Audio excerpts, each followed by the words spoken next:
Bismillah ar-Rahman ar-Rahim. Allahumma salli ala Muhammadin wa al Muhammad.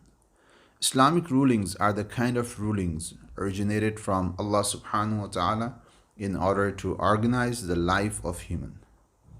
It is generally divided into two: defining law, al-hukm al-taklifi, and declaratory law, al-hukm al-wad'i. Defining law is the one that signifies the entitlement of reward or punishment.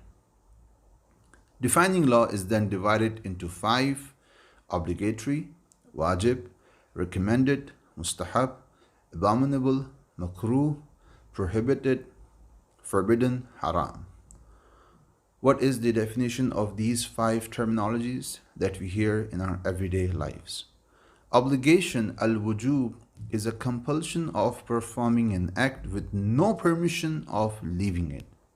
So for instance, prayers, salat 5 times a day is wajib. Fasting in the month of Ramadan is wajib. It's an obligation. So its doer is entitled to reward and its abandoner is entitled to punishment. Prohibition, al-hurma, is a compulsion of leaving an act with no permission of doing it. So for instance, drinking alcohol is haram, it's forbidden. So its doer is entitled to punishment and its abandoner is entitled to reward. It's the opposite of the first. Then comes recommendation, al-istihbab. It is the preference of performing an act with the permission of leaving it.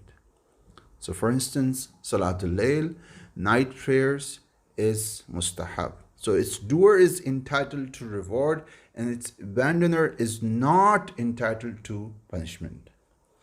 Abomination, al-karaha, is the preference of leaving an act with the permission of doing it. So for instance, praying salat with a dog around you is makruh. Permission, al-ibaha, is an act with no preference. It is allowed to do it or not to do it. Its doer is not entitled to reward and its abandoner is not entitled to punishment. For instance, playing football, playing cricket. Wassalamu alaikum wa rahmatullahi wa barakatuh.